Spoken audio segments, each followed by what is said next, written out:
Com esse ponto e concluindo minhas observações, somos levados à enunciação do princípio eterno com o qual iniciei, e sobre o qual nos firmamos agora e sobre o qual esperamos ficar firmes para sempre. O princípio incorporado na Constituição dos Estados Unidos que proíbe testes religiosos e que proíbe o Congresso de elaborar qualquer lei concernente ao estabelecimento de uma religião ou a proibição de seu livre exercício. Princípio este estabelecido por Jesus Cristo. Dai, portanto, a César o que é de César e a Deus o que é de Deus. Observações do reverendo doutor A.H. Lewis. Doutor Lewis. Senhor presidente, a objeção feita pelo professor Jones contra a cláusula de isenção em favor dos observadores do sábado parece-me totalmente imaginária. No que concerne a qualquer batista do sétimo dia, sei que seria impossível que qualquer pessoa abrisse um bar no domingo sob a alegação de que ele é um batista do sétimo dia. Um batista do sétimo dia, dono de taberna, é algo desconhecido na história desse povo de mais de 2 séculos. Tal homem não poderia receber reconhecimento em nosso meio, muito menos fazer parte do rol de membros em qualquer comunidade ou igreja batista do sétimo dia. Nem creio que, pelo que sei dos adventistas do sétimo dia, que tal caso poderia ocorrer com este povo. A possibilidade de tal alegação enganosa pode ser facilmente evitada com uma disposição legal que exija, em caso de dúvida, que a pessoa que alegou ter observado o sétimo dia apresente um certificado oficial que comprove sua relação para com uma igreja guardadora do sétimo dia. Tal dispositivo acabaria com toda a dificuldade. Réplica. Senhor Jones. Senhor presidente, certamente é verdade que, até o momento, um batista do sétimo dia ou adventista do sétimo dia proprietário de uma taberna é algo desconhecido. Mas se leis dominicais fossem impostas com uma cláusula de isenção em favor daqueles que guardam o sétimo dia, algo do tipo não continuaria desconhecido por muito tempo. É verdade também que tal homem não poderia oficialmente entrar no rol de membros de qualquer igreja batista do sétimo dia ou adventista do sétimo dia. Mas o que impediria que donos de bares organizassem para si mesmos suas próprias igrejas batistas do sétimo dia ou adventistas do sétimo dia? O que impediria a eles ou a qualquer classe de homens de negócios de organizar suas próprias igrejas, eleger seus próprios oficiais e mesmo ordenar seus próprios pastores e chamá-los de batistas do sétimo dia ou adventistas do sétimo dia? Não há nada que possa impedir essa situação, a menos, evidentemente, que o próprio Estado assuma o comando de todas as igrejas do sétimo dia e suas doutrinas, e cuide de sua organização e da admissão de membros. Foi exatamente isso que ocorreu em nossa nação no passado. Nos dias da teocracia na Nova Inglaterra, o Estado de Massachusetts aprovou uma lei que assim estabelecia: daqui por diante, nenhum homem será admitido na liberdade deste corpo político, exceto os que forem membros de alguma das igrejas dentro dos limites do mesmo. Havia um número considerável de pessoas que não eram membros de nenhuma das igrejas e que não podiam ser por não serem cristãos. Esses homens então tomaram a iniciativa de formar suas próprias igrejas. Em seguida, o próximo passo que as autoridades tomaram foi a promulgação da seguinte lei: visto que se tem constatado, mediante triste experiência, que muitos problemas e perturbações têm ocorrido tanto na igreja quanto no estado civil, por parte de oficiais e membros de algumas igrejas que têm se reunido de forma indevida, ordena-se que essa corte não dê doravante qualquer aprovação a nenhuma organização de homens que de agora em diante se una em qualquer suposta comunidade eclesiástica, sem primeiro informar aos magistrados e aos anciãos da maior parte das igrejas nessa jurisdição a respeito de sua intenção e obter deles a devida aprovação. Emancipação de Massachusetts, páginas de 28 a 30. Com essa evidência, cavalheiros, os senhores verão que a promulgação desta lei dominical, embora seja um primeiro passo, certamente não será de modo algum o último, e que outros se seguirão em muitas direções. O oferecimento desta casa de uma cláusula de isenção é uma confissão voluntária de que, sem tal cláusula, a obrigatoriedade da lei seria injusta. Mas se esta cláusula de isenção for incorporada e mantida, o Estado estará inevitavelmente indo além de sua própria jurisdição. E se a cláusula de isenção for incorporada na lei, sem ser imposta de forma rígida, a lei como um todo será imediatamente invalidada. A melhor atitude que o Congresso poderia tomar é agir com sabedoria em vista do que pode vir pela frente e se recusar terminantemente a ter qualquer coisa que ver com o assunto. Todo o assunto está fora da jurisdição do poder civil, e o poder público não tem nada melhor a fazer do que deixar o assunto longe de suas considerações. Mas o Dr. Lewis propõe a solução de precaver-se contra todas as dificuldades mediante a exigência de que cada observador do sétimo dia um certificado oficial de sua relação com uma igreja guardadora do sábado. E isso não poria fim à dificuldade, pois, como demonstrei, isso inevitavelmente colocaria sobre os ombros do governo a responsabilidade de decidir a natureza de uma genuína igreja observadora do sábado. Mas esse não é o pior cenário nessa questão. Se o Dr. Lewis oficialmente representa a denominação batista do sétimo dia e propõe assim voluntariamente colocar a si mesmo e todo o seu povo sob uma liberdade condicional, eu não tenho nenhuma objeção em especial. Isso é totalmente da conta deles. No entanto, parece-me uma proposta extremamente generosa, se não um procedimento muito incomum. Digo que eles podem agir assim se quiserem. Mas quanto a mim e aos adventistas do sétimo dia em geral, não apenas como cristãos, mas como cidadãos americanos, repudiamos com desdém e rejeitamos com extremo desprezo cada princípio desse tipo de sugestão. Como cidadãos dos Estados Unidos e como cristãos, nos recusamos completamente para sempre a nos colocar sob essa liberdade condicional implícita nessa proposta. Nota que meu argumento a princípio não era tão infundado ou tão completamente imaginário como o Dr. Lewis sugeriu, ficou claramente demonstrado até mesmo para ele após essa audiência. A coluna Pérola dos Dias, do New York Mail and Express, órgão oficial da União Dominical Americana, datada de março de 1889, publicou a seguinte declaração do periódico Times, sem data, de Plainfield, Nova Jersey. Via de regra, Plainfield, em Nova Jersey, é uma cidade muito calma no domingo. Lojas de bebidas e charutos estão fechadas por força de uma lei municipal. Se um habitante quiser um charuto, terá de recebê-lo de graça de um dos muitos farmacêuticos que se recusam a vender no domingo, ou deverá ir aos 2 fornecedores autorizados a abrir seus estabelecimentos no domingo por guardarem o sábado como dia de descanso.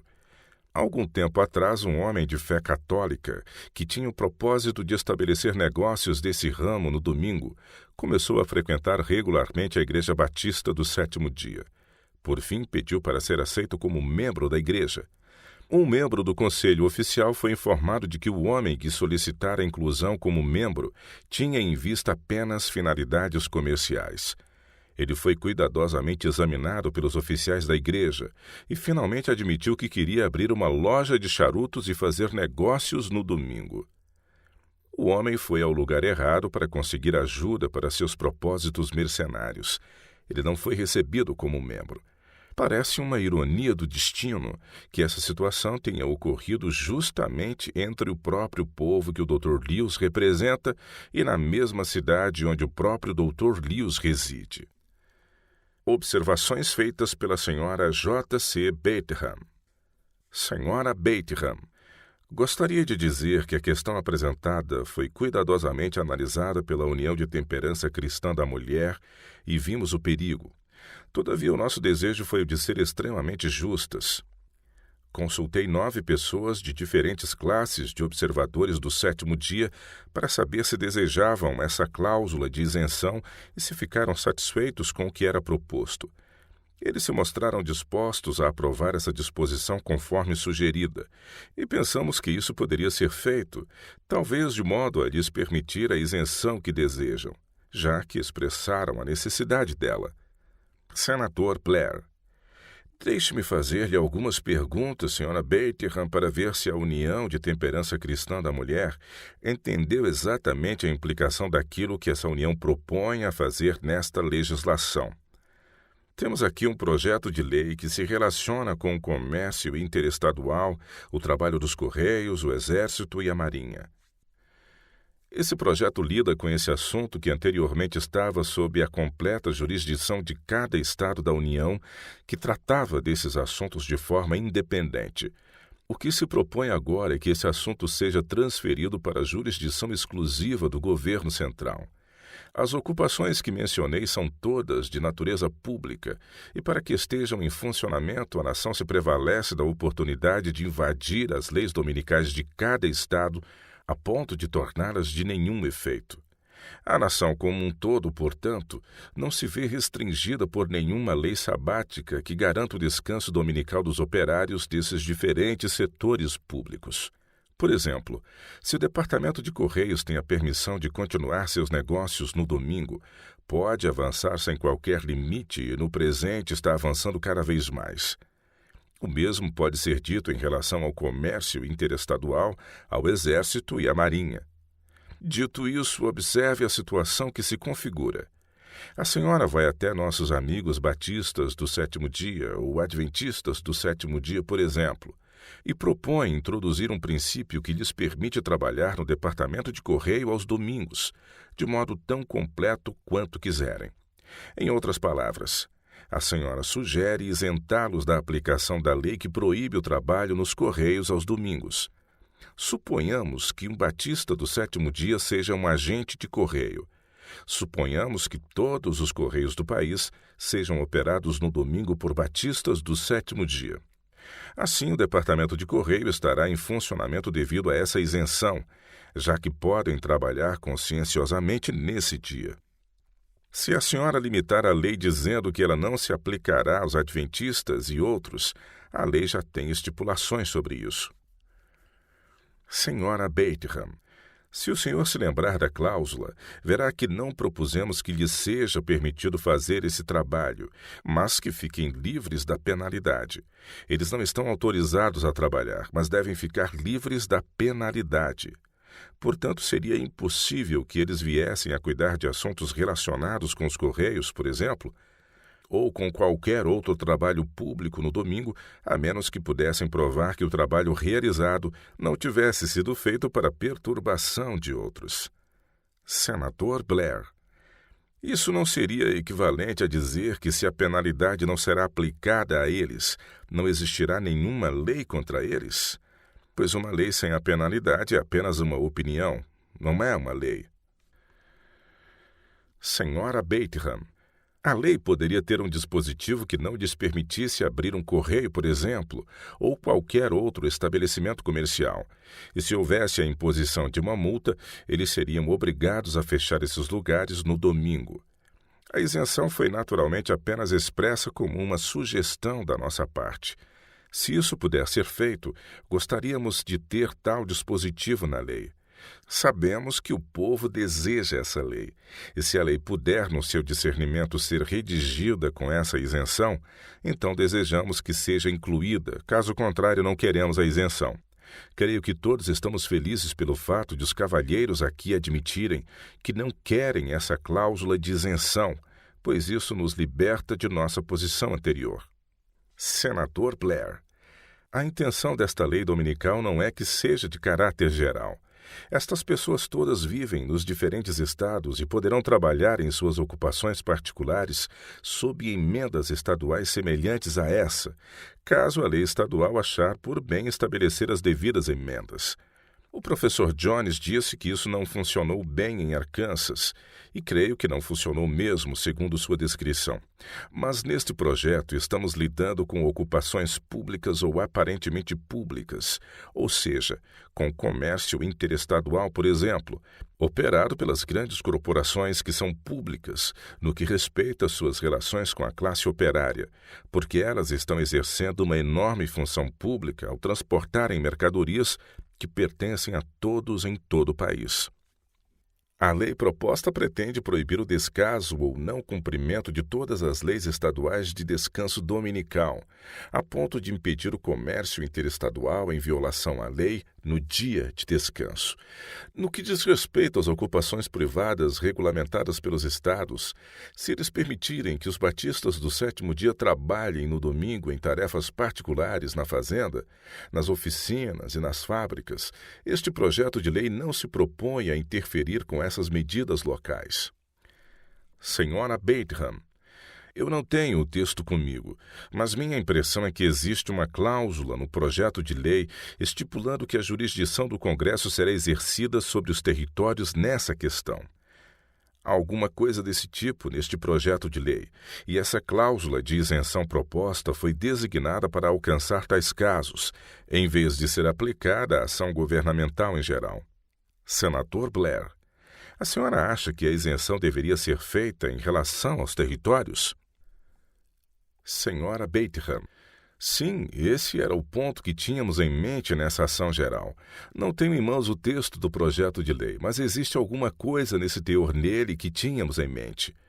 Eu gostaria de dizer também que uma das solicitações da União Nacional da Mulher Cristã foi que a palavra promover fosse trocada por proteger no título do projeto de lei para eliminar dele toda a aparência daquilo a que todos os americanos se opõem, a união entre Igreja e Estado. Essa alteração foi proposta e aceita pela União Americana do Sábado, American Sabbath Union, a organização que esteve recentemente reunida em sessão nesta cidade. Senador Blair, a senhora não acha que a palavra proteger implica poder de ordenar e obrigar? Um exército protege. Senhora Bateman, todas as leis nos protegem, não é mesmo? Senador Blair, a senhora faria disso uma lei? Senhora Bateman, sugiro que o projeto de lei se torne lei e que seja uma lei que proteja o dia de descanso civil e não que promova a adoração religiosa, mas que proteja o dia como um dia de descanso e de adoração religiosa. Senador Blair, parece-me que a palavra proteger é uma palavra mais forte e que sugere mais interferência do que promover. Contudo, todas essas questões são importantes. Réplica. Senhor Jones. Senhor Presidente, a senhora Bateman, em seu primeiro discurso nesta manhã, ao nos esclarecer quem são as pessoas a favor desta lei dominical, disse que ela acreditava que a grande maioria do povo irá aprovar esta lei. Ela mencionou que os únicos grupos contrários à lei eram as impressoras dos jornais diários, os administradores ferroviários, as companhias de barcos a vapor, os donos de tabernas e seus trabalhadores. Uma classe de estrangeiros que prefere um domingo no estilo da Europa continental e a muito pequena seita dos batistas do sétimo dia. Nota. Na cultura religiosa americana, o termo sabbat, sábado, mencionado no quarto mandamento, é usado pelos protestantes para se referir ao domingo, o primeiro dia da semana, sendo considerado sábado cristão. Por causa desse uso indevido da palavra sábado para o domingo e pelo fato de os nomes de origem pagã para os dias da semana em inglês, Sunday, Monday, etc., não representarem uma sequência numérica dos dias da semana, como ocorre na língua portuguesa, segunda-feira, terça-feira, etc., muitos norte-americanos erroneamente acreditam que o domingo de fato corresponde ao sétimo dia. O meritíssimo G.P. Lord, em suas considerações, disse que não mais do que 3 milhões de nossa população trabalham no domingo, e a maioria deles contra sua própria vontade. Ele disse que a estimativa é que mais de 57 milhões de americanos se abstêm do trabalho no domingo. Tomando essas declarações como verdadeiras, parece que a maioria esmagadora dos americanos é favorável não somente à lei dominical, mas eles de fato guardam o domingo como dia de descanso. Agora, cavalheiros, não é um tanto curioso e uma doutrina totalmente nova no governo do povo que a maioria precise ser protegida? De quem eles devem ser protegidos? Deles mesmos, com toda certeza, pois devido ao grande número que representam, eles se encontram tão amplamente na maioria que seria impossível que fossem oprimidos por qualquer pessoa. Mas no governo do povo, quando a maioria está oprimindo a si mesma, como a lei pode evitar tal opressão se as leis devem ser feitas pela maioria, ou seja, pelos próprios que estão exercendo a opressão? Se para eles meu argumento soa ilógico, eu citarei em sua inteireza, para o benefício deles, as palavras da Suprema Corte de Ohio, dizendo que a proteção garantida nas provisões da Constituição significam proteção para a minoria. A maioria pode proteger a si mesma. Constituições são feitas com o objetivo de proteger o fraco do forte, os poucos dos muitos. Temos aqui palavras sensatas, bem como uma lei constitucional sensata. Agora vamos supor que, de acordo com esse sólido princípio constitucional e amparados por suas próprias declarações, nós, os guardadores do sétimo dia, aqueles a quem designam como definitivamente pertencentes a uma minoria tão insignificante que nem merece reconhecimento, vamos supor que fôssemos ao Congresso pedindo proteção, e como ficou demonstrado em toda a minha defesa, se há alguém que precisa de proteção nesse assunto, certamente somos nós. Suponhamos então que fôssemos ao Congresso pedindo proteção do mesmo modo como eles a pedem para si. Suponhamos então que fôssemos ao Congresso pedindo proteção do mesmo modo que eles a pedem para si. Suponhamos que pedíssemos ao Congresso que promulgasse uma lei obrigando todas as pessoas a não trabalhar no sábado do sétimo dia, a fim de proteger nosso direito de guardar o sábado. O que eles pensariam disso? O que eles mesmos diriam a respeito? A única coisa que poderiam pensar sobre isso é que é uma pretensão injustificada de autoridade querer impor a outros nossas ideias de observâncias religiosas. Isso é tudo o que ocorreria e tal atitude seria absolutamente imperdoável. E não corro nenhum risco em afirmar que essas próprias pessoas e todos os demais diriam que essa postura é injustificável e imperdoável. Mas se as coisas seriam assim no caso de uma minoria que realmente precisa ser protegida, o que não se deve pensar dessas pessoas que se dizem fazer parte da esmagadora maioria em sua missão aqui, pedindo ao Congresso que obrigue todas as pessoas a descansar no domingo para a proteção delas próprias? Senhores, o que eles querem não é proteção, mas poder. Observações feitas por John B. Wood. Senhor Wood. Senhor Presidente, como membro da Sociedade dos Amigos, um Quaker, eu gostaria de dizer umas poucas palavras. Tenho grande simpatia pelas pessoas que falam sobre o direito de consciência. Não creio que o governo dos Estados Unidos tenha qualquer direito sobre a consciência. Nós, como amigos, negamos o direito deles sobre nossas consciências enquanto agirmos de acordo com a revelada vontade de Deus, a Bíblia.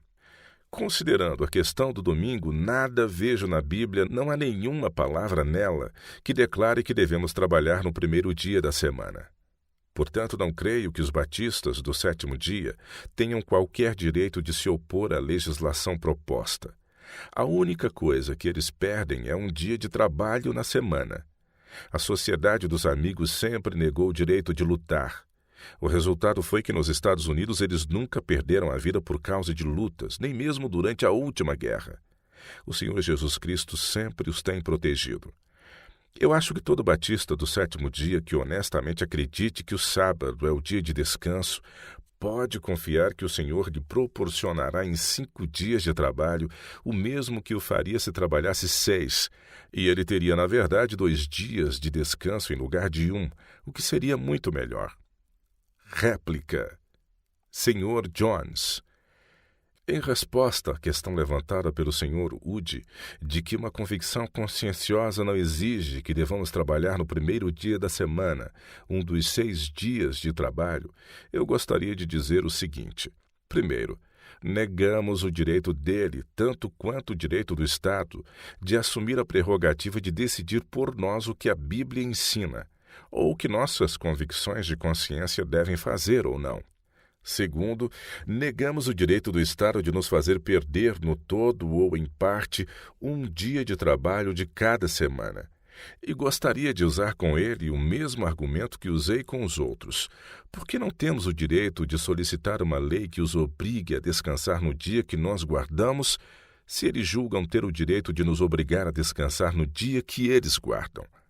A única coisa que eles perdem é um dia a mais de trabalho na semana. Então, eles teriam, na verdade, 2 dias de descanso em lugar de 1, o que seria muito melhor. Por que isso não é algo tão bom para eles quanto é para nós? Ou é esse um benefício reservado exclusivamente para aqueles que não guardam o domingo? O modo em que isso invade o direito constitucional de adquirir e possuir propriedades e nos priva de nossas propriedades com o devido processo legal já foi apresentado. Terceiro, sobre esse ponto eu gostaria de ler a opinião do juiz Cooley. Senhor Wood, eu citei a Bíblia. Senhor Jones, a Bíblia diz 6 dias trabalharás. Embora eu insista que essa seja uma ordem absoluta de que devamos de fato trabalhar os 6 dias completos, eu certamente insisto que se trata de uma permissão concedida por Deus. Portanto, temos aqui um direito dado por Deus, o de trabalhar 6 dias em cada semana. E sempre negaremos o direito do Estado de nos proibir de fazer aquilo que, para dizer o mínimo, é um expresso direito que Deus nos concedeu. Como estamos lidando com um assunto ligado à legislação e, consequentemente, à lei, a opinião do juiz Cooley tem peso sobre o assunto.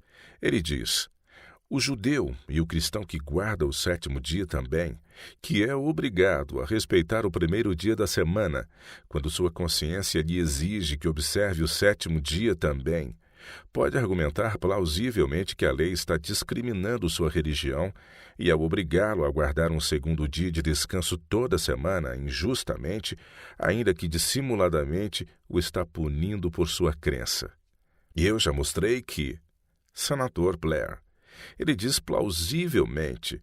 A palavra plausivelmente indica que há alguns pontos de vista contrários em algum lugar. Senhor Jones, quanto ao sentido exato em que ele usou a palavra plausivelmente, naturalmente não poderemos dizer nada sem consultar o próprio Sr. Cooley.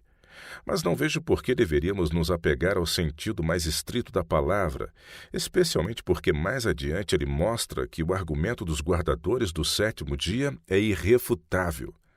Estou inclinado a pensar que o juiz usa a palavra no sentido de sinceramente, com boas razões, possivelmente. Em seguida, ele diz: as leis que proíbem empregos comuns no domingo merecem nossa defesa, seja com base nos mesmos princípios que justificam a punição de blasfêmias, ou como meio de estabelecer normas sanitárias fundamentais na demonstração da experiência de que um dia de descanso em 7 é necessário para a recuperação das energias de um corpo e mente exaustos. Essa é uma das pretensas bases da petição desta lei dominical nacional, mas a resposta da Suprema Corte da Califórnia foi: esse argumento baseia-se no pressuposto de que a humanidade tem um hábito de trabalhar muito, dessa forma acarretando mal sobre a sociedade, e que sem a obrigatoriedade as pessoas não vão buscar o repouso necessário que sua natureza exausta precisa. Isso nos parece uma teoria nova e é contestada pela história do passado e pelas observações do presente. Temos ouvido em todas as épocas discursos e censuras contra o vício da indolência, mas ainda não nos chegou ao conhecimento que houve em algum momento da história algum protesto geral contra o trabalho mórbido, insalubre, intemperante ou malévolo. Pelo contrário, sabemos que a humanidade busca o cessar da labuta, das influências naturais da autopreservação, da mesma forma e com a mesma certeza com que procura o descanso, o alívio da dor ou o alimento para saciar a fome. Se não pudermos confiar em agentes livres para regularem seu próprio trabalho, o tempo e a quantidade que se dedicarão a ele, torna-se difícil confiar neles quanto aos próprios compromissos que fazem. Se a legislação pudesse prescrever os dias de descanso para eles, parecer-nos-ia que esse mesmo poder poderia prescrever as horas para trabalhar, descansar e comer. Ex parte Newman, páginas 509 e 518. E a resposta do juiz Cooley foi esta: a Suprema Corte da Pensilvânia preferiu defender essa legislação com base na segunda razão e não na primeira, mas parece-nos que se o benefício do indivíduo é o único a ser considerado, O argumento contra a lei por parte daqueles que já observam o 7º dia da semana é irrefutável. Senador Blair. Mas ele também sustenta que, para o bem público e geral, as leis dominicais são constitucionais. Senhor Jones. Sim, ele crê também que devem ser mantidas com o uso da autoridade, pois a próxima sentença diz: mas, levando em conta a primeira razão, fica claro que essas leis são sustentáveis mediante autoridade, não obstante a inconveniência que possam ocasionar àqueles cujas convicções religiosas não reconheceram o caráter sagrado do primeiro dia da semana. É algo incomum as pessoas tentarem responder a um argumento irrefutável, mas o juiz Cooley emprega aqui o único meio pelo qual um argumento irrefutável pode ser respondido. E o argumento é este: mediante a autoridade. Foi esse o caminho que o papado seguiu desde os dias do Papa Zósimo, 418 d.C., que, quando indagado sobre as razões de alguns de seus atos arrogantes, exclamou: assim aprove a sé apostólica. Essa era uma resposta suficiente para todas as indagações e mesmo para argumentos irrefutáveis. A Inglaterra impôs às colônias americanas a lei do selo. Nossos pais apresentaram argumentos inquestionáveis contra ela, mas a lei do selo, como as leis dominicais constitucionais do juiz Cooley, tornou-se sustentável mediante autoridade, e isso foi o suficiente. A Inglaterra se propôs a impô-la, mas nossos pais revolucionários se recusaram a consentir com esse tipo de método para responder a argumentos irrefutáveis. Igualmente, nos recusamos a concordar com a resposta do Sr. Cooley ao se pronunciar a respeito de algo que ele mesmo disse tratar-se de um argumento irrefutável. Senador Blair. Não se pode concluir que não haja qualquer argumento irrefutável a favor de leis dominicais. Eu concordo com ele. Senhor Jones. Existe o argumento da autoridade. Senador Blair. Existe autoridade para as leis dominicais. Isso não quer dizer que, por elas serem apoiadas por autoridade, não exista nenhum argumento suficiente sobre o qual elas possam se sustentar. Senhor Jones. Que autoridade existe para as leis dominicais? Senador Blair.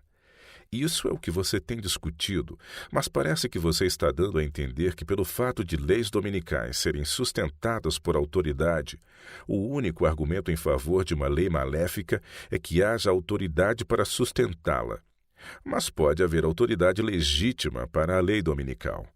Senhor Jones. Isso é o que está sendo apresentado aqui, que não pode haver autoridade legítima para elas quando punem injustamente uma pessoa por sua crença. Não pode haver qualquer tipo de autoridade legítima para punir injustamente alguém por qualquer ação, muito menos para puni-lo injustamente por sua crença. Senador Blair. Ele, o juiz Cooley, não diz que a lei é ruim. Senhor Jones. Mas ela é ruim. Existe por acaso uma boa resposta para um argumento irrefutável? Agora proponho que procuremos que tipo de autoridade existe para as leis dominicais. Anteriormente me referi à decisão da Suprema Corte de Arkansas e mostrei com base numa declaração da Comissão sobre a Lei e Reforma Legal, da qual os membros da Suprema Corte faziam parte, que a decisão era inconstitucional. Mostrei que o princípio sobre o qual a decisão dele se sustentava era o da onipotência do parlamento. Nesse caso, contudo, o estado do Arkansas apenas seguiu as decisões de outros estados. Em 1858, a Constituição da Califórnia declarou na seção 4: o livre exercício e o benefício de se ter uma confissão religiosa e prestar culto, sem discriminação ou preferência, serão eternamente garantidos neste Estado. Houve um estatuto aprovado pelo Legislativo, obrigando a observância do sábado cristão no primeiro dia da semana. Um judeu da cidade de Sacramento manteve sua loja aberta no domingo. Ele foi preso, condenado e sentenciado à prisão. Ele entrou com um pedido de habeas corpus, alegando a ilegalidade de sua prisão em razão da inconstitucionalidade da lei. A maioria no tribunal apoiou o pedido judicial mediante decisões separadamente escritas, cuja solidez, tanto pelos princípios constitucionais quanto pelos princípios abstratos da própria justiça, jamais poderão ser contrariadas com sucesso. O Sr. Stephen Field, agora ministro associado da Suprema Corte dos Estados Unidos, era na época membro do Tribunal da Califórnia. Ele apresentou uma opinião discordante defendendo a mesma posição da Suprema Corte do Arkansas quanto à onipotência do Legislativo e solenemente sustentando que o termo sábado cristão na lei não representava uma discriminação ou preferência em favor de qualquer profissão religiosa ou culto específico. Ele declarou que moralistas e estadistas, homens da ciência e ilustres filósofos, têm defendido que a regra de um dia de descanso em 7 tem sua origem numa lei da própria raça humana. Mas ele deixou de dizer qual cientista, filósofo, moralista ou estadista alguma vez declarou em que lei se originou a regra de 2 dias de descanso em 7 para a pessoa que escolhesse descansar em algum outro dia que não seja o domingo. Em sua declaração escrita, o Sr. Field disse que havia constatado que em 25 estados da União as leis dominicais haviam sido consideradas constitucionais. Que isso é um fato, não há dúvida alguma. Sobre esse assunto, como também no da blasfêmia, conforme já pude observar, os estados mais novos, tanto em decisão judicial quanto legislativa, têm seguido o exemplo dos estados mais antigos, e estes têm seguido as decisões dos estados mais antigos ainda, e esses mais antigos seguiram o exemplo e os precedentes das colônias. E cada colônia tinha leis dominicais porque todas tinham religiões estabelecidas ou oficiais.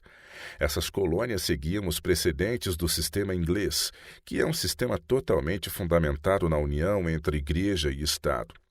Esse sistema de unidade entre Igreja e Estado da Inglaterra separou-se do domínio papal quando Henrique VIII renunciou sua fidelidade ao Papa e se declarou cabeça da Igreja da Inglaterra em lugar do Papa. O sistema britânico, naquele tempo, refletia o sistema papal.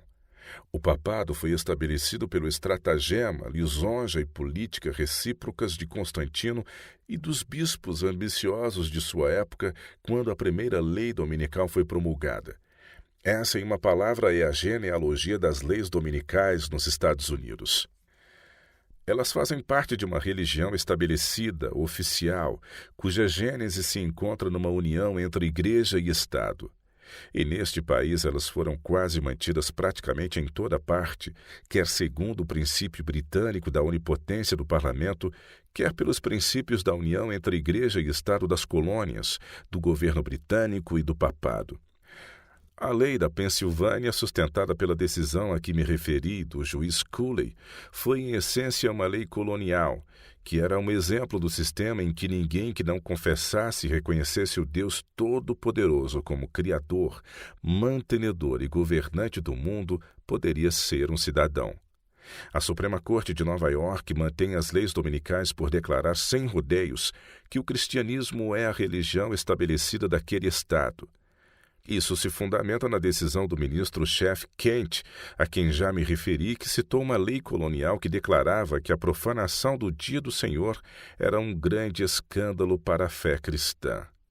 Essa decisão do juiz Kent fez do cristianismo a religião oficial do estado de Nova York, ao citar os precedentes das instituições papais da Europa moderna e de nações pagãs da antiguidade. Isso, mais uma vez, prova que as leis dominicais pertencem a religiões oficiais, estabelecidas sob o princípio da união entre Igreja e Estado, cujas bases se encontram na instituição papal e em instituições pagãs. Em cada livro de estatutos nos Estados Unidos, com quase nenhuma exceção, encontram-se leis dominicais sob a rubrica Crimes contra a Religião. Tal provém naturalmente da legislação colonial. Cada colônia se considerava guardiã especial de Deus e de alguma forma particular de religião. Mas, de acordo com a palavra de Cristo, o poder civil nada tem que ver com Deus ou a religião, tampouco com ofensas contra Deus ou contra a religião.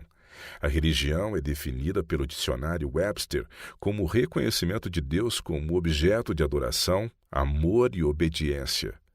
Outra definição dada pela própria Associação da Reforma Nacional é a relação pessoal de fé e obediência do homem para com Deus.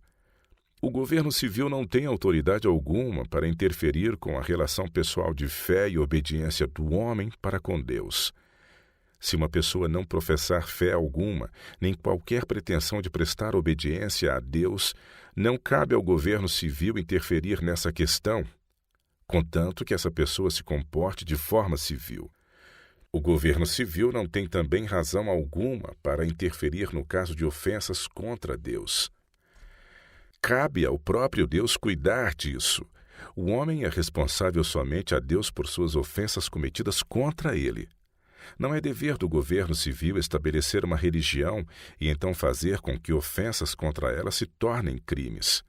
Não é seu dever também colocar-se no lugar de Deus e arrogar a si o direito de declarar que uma ofensa contra a ideia governamental de Deus é uma ofensa contra Deus.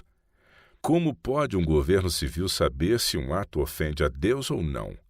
O fato é que, a partir do momento em que as leis dominicais são investigadas à luz da verdade, da justiça e da legalidade, constata-se que elas são inseparáveis de uma religião estabelecida, oficial, inseparáveis do princípio de uma união entre Igreja e Estado.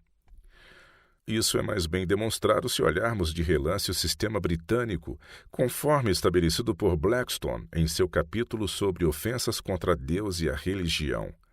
Ali, a profanação do dia do Senhor é classificada no mesmo nível de coisas como apostasia, heresia, insulto às ordenanças da Igreja, não conformidade com o culto da Igreja, bruxaria, conjuração, encantamento, feitiçaria, impostura religiosa, como estar fingindo ter uma incumbência extraordinária do céu, adultério como ofensa eclesiástica sujeito a julgamento pelo tribunal espiritual, entre outras ofensas que conduzem aspectos civis com religiosos, como a punição contra a embriaguez, também classificada como ofensa contra Deus e a religião. É a esse tipo de grupo que as leis dominicais pertencem. A penalidade por apostasia era, a princípio, a morte na fogueira, uma prática que caiu em desuso depois de certo tempo.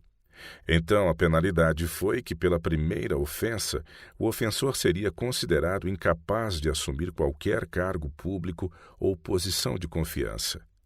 Foi contra esse absurdo legal que a Constituição dos Estados Unidos desferiu um golpe mortal na cláusula que declara que nenhum teste religioso será jamais exigido como requisito para qualquer cargo público ou posição de confiança sob este governo.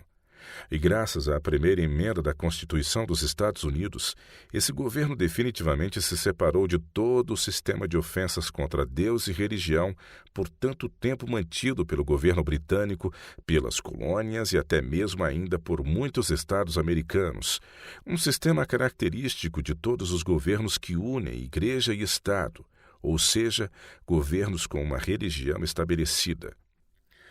Assim, a primeira emenda declara: o Congresso não fará nenhuma lei no que diz respeito ao estabelecimento de uma religião ou que proíba seu livre exercício. Temos aqui um sólido princípio americano, o qual está de acordo com a palavra de Jesus Cristo. E o esforço a ser empreendido em toda esta nação deveria ser o de elevar as constituições, a legislação e a jurisprudência dos estados até o nível da Constituição Nacional.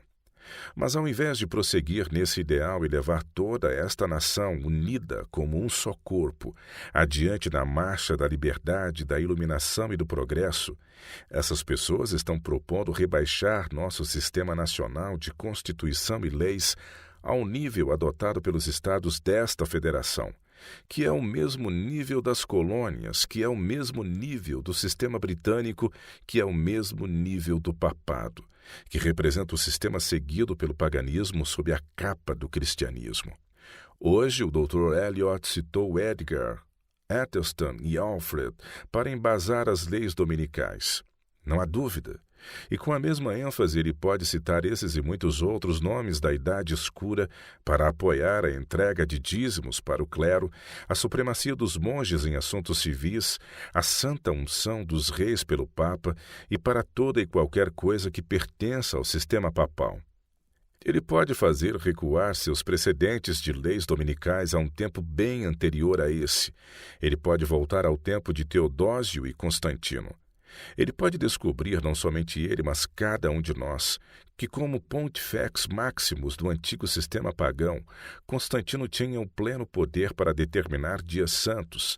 Ele pode verificar que, devido a esse poder, Constantino estabeleceu a primeira lei dominical de todos os tempos em honra ao venerável Dia do Sol, do qual ele era um devoto dedicado, e também que, como bispo externo do novo sistema pagão, um papal, cargo que assumiu em virtude de sua conversão política ao cristianismo político de seu tempo, ele procurou ganhar vantagens para si, concedendo aos bispos, por meio daquela lei dominical, o cobiçado uso que almejavam do poder do Estado para o avançamento dos seus objetivos, a fim de obrigar os homens a aceitar os decretos e se submeter aos ditames da Igreja. O Dr. Eliot e todos os outros vão descobrir que essa é a verdade literal da origem das leis dominicais. Tudo isso é baseado numa abundância de testemunhos da inquestionável autoridade. O tão eminente teólogo Jim Stanley afirma claramente que a adoção do antigo nome pagão, Dies Solis, ou domingo, em inglês Sunday, dia do sol, para a festa cristã semanal, se deve à união do sentimento pagão e cristão com o qual Constantino fez com que o primeiro dia da semana se tornasse recomendável aos seus súditos, tanto pagãos quanto cristãos, como o venerável Dia do Sol. Esse foi seu modo de harmonizar as religiões discordantes do Império sob uma instituição comum. Esse mesmo modo de harmonizar o paganismo com o cristianismo foi posteriormente ilustrado por suas moedas imperiais, que de um lado tinham o nome de Cristo e do outro a figura do Deus Sol, com a inscrição O Invencível Sol. Essa confusão de ideias e práticas pagãs e cristãs foi o que deu origem ao papado, a união entre igreja e Estado e a confusão entre assuntos civis e religiosos. De todas essas coisas, com exceção do governo dos Estados Unidos, as nações até o momento ainda não se libertaram. Esta, Senhor, é a autoridade e a única autoridade para as leis dominicais. O domingo não tem nenhum fundamento sequer como instituição civil. Na verdade, nunca teve. A única base que ele tem ou já teve como instituição religiosa foi nessa confusão entre paganismo e cristianismo que formou o papado, com tudo o que ele é ou já foi. Como autoridade para o domingo e como base para esta legislação, o Dr. Johnson apelou aqui hoje para o quarto mandamento. A União Americana do Sábado, agora em sessão nesta cidade, que está trabalhando para a aprovação desta lei, também declara que o quarto mandamento é a base de todo o seu movimento. É apropriado, portanto, indagar: que autoridade existe para as leis dominicais no quarto mandamento? Como essa é uma questão de legislação e de direito, vou examinar o assunto do ponto de vista legal. Suponhamos então que este projeto de lei se torne de fato um decreto, e os tribunais, ao interpretá-la, admitam judicialmente que o quarto mandamento é a base para esta lei. Os tribunais são guiados por certas regras bem estabelecidas para a interpretação das leis. De acordo com essas regras, qual seria o resultado de uma interpretação judicial desta lei com base no quarto mandamento? Primeiro, o que o tribunal deve fazer é declarar a lei conforme foi redigida. O quarto mandamento foi redigido desta forma: lembra-te do dia de sábado para o santificar. 6 dias trabalharás e farás toda a tua obra. Mas o 7º dia é o sábado do Senhor teu Deus. Não farás nenhum trabalho, nem tu, nem o teu filho, nem a tua filha, nem o teu servo, nem a tua serva, nem o forasteiro das tuas portas para dentro, porque em 6 dias fez o Senhor os céus e a terra, o mar e tudo o que neles há. E ao 7º dia descansou. Por isso o Senhor abençoou o dia de sábado e o santificou. Esse mandamento, conforme está escrito, diz: o 7º dia é o sábado. Consequentemente, já de início, o primeiro dia da semana, conforme declarado no projeto de lei, e segundo as alegações dessas pessoas, estaria completamente excluído. Mas se alguém perguntar inocentemente, o sétimo dia de quê? O próprio mandamento tem uma resposta pronta e explícita. É o dia em que o Senhor descansou da obra da criação. Nessa obra ele empregou 6 dias e no sétimo descansou. E foi somente esse fato, como o Dr. Johnson disse, que estabeleceu a divisão semanal de tempo. Como esses 7 dias formaram a primeira semana de tempo, o sétimo desses 7 dias foi o sétimo dia da semana, e este é o sétimo dia fixado no mandamento. Isso é confirmado por toda a Bíblia. O próprio Novo Testamento declara que o sábado termina antes do primeiro dia da semana começar. Marcos 16, 1 e 2 diz: Passado o sábado, Maria Madalena, Maria, mãe de Tiago e Salomé, compraram aromas para irem embalsamá-lo. E muito cedo, no primeiro dia da semana, ao despontar do sol, foram ao túmulo. Essas pessoas citadas nas Escrituras foram ao sepulcro bem cedo na manhã do primeiro dia da semana, e o sábado já tinha passado. O projeto de uma lei dominical nacional que está aqui em discussão se propõe a assegurar a observância religiosa do sábado no primeiro dia da semana. Mas tal coisa jamais poderá ser feita, porque, de acordo com as Escrituras, o sábado termina antes de começar o primeiro dia da semana. Isso quer dizer que não importa quão cedo as pessoas chegarem ao primeiro dia da semana para guardá-lo, elas chegarão atrasadas para encontrar o sábado nele, pois, segundo a palavra do Senhor, o sábado termina antes de chegar o primeiro dia da semana. Como se isso não bastasse, a ideia se faz ainda mais explícita no registro de Lucas 23, versos 56 e capítulo 24, verso 1, que diz: Então se retiraram para preparar aromas e bálsamos, e no sábado descansaram segundo o mandamento. Mas no primeiro dia da semana, à alta madrugada, foram eles ao túmulo, levando os aromas que haviam preparado.